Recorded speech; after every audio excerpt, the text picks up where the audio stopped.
అలసిన వానికి ఊరడించు మాటలు.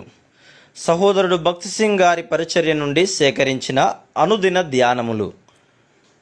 వెలుపటి వారి ఎడల మర్యాదగా నడుచుకొనుచు మీకేమియు కొదువ లేకుండునట్లు యుండవలెను. 1 తెస్సలోనికయులు 4వ అధ్యాయము 12వ వచనము. అప్పుడు యెహోవా, నీ పితరుల దేశమునకు నీ బంధువుల యొద్దకు తిరిగి వెళ్ళుము, నేను నీకు తోడై ఉండేదనని యాకోబుతో చెప్పెను. ఆదికాండము 31వ అధ్యాయము 3వ వచనం. యాకోబును అతనితోనున్న జనులందరూ కనానులో లూజుకు అనగా బేతేలునకు వచ్చిరి. ఆదికాండము 35వ అధ్యాయము 6వ వచనం. ఈ రెండు సంఘటనల మధ్య 13 సంవత్సరముల వ్యవధి గలదు. దేవుడు యాకోబుతో మాట్లాడగానే అతడు మెసొపొతేమియాను విడిచి బేతేలుకు వెళ్ళలేదు గాని అనేక సంవత్సరములు షెకెములో ఉండెను. యాకోబు పాక్షిక విధేయతను చూపించుటను బట్టి అతడు అనేక కష్టములు ఎదుర్కొనవలసి వచ్చెను. కొన్నిసార్లు మనము కూడా యాకోబు వలె సంపూర్ణముగా దేవునికి విధేయత చూపించము.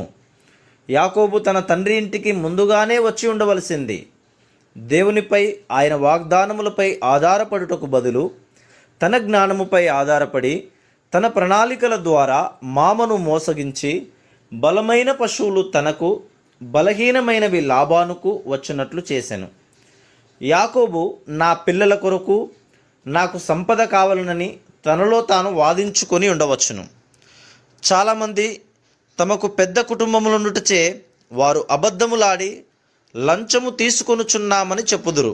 కానీ వారు అటువంటి మార్గముల ద్వారా ఏమి సంపాదించినను అది వారికి సంతోషమును గాని అభివృద్ధిని గాని కలిగించదు. యాకోబు పశు సంపద విస్తరించినను అతనికి ఏమీ సమాధానము లేకుండెను.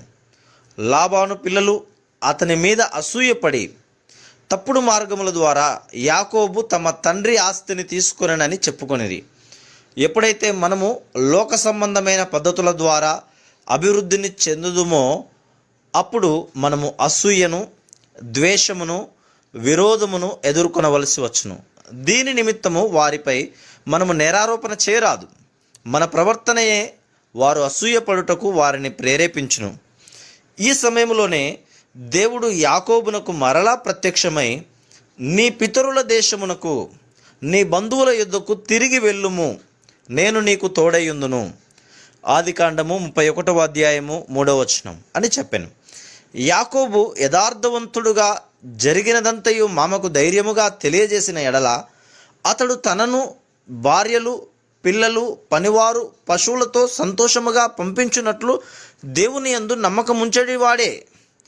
దానికి బదులు అతడు లాబానుకు తెలియకుండా రహస్యముగా వెళ్ళిపోయెను. తప్పుడు మార్గములో తాను ఆ పశువులను సంపాదించుట చేత అతని మనస్సాక్షి నేరారోపణ చేయుచుండగా మనస్సులో అసౌఖ్యతను కలిగి ఉండుటచే అతని విశ్వాసము బలహీనపరచబడెను.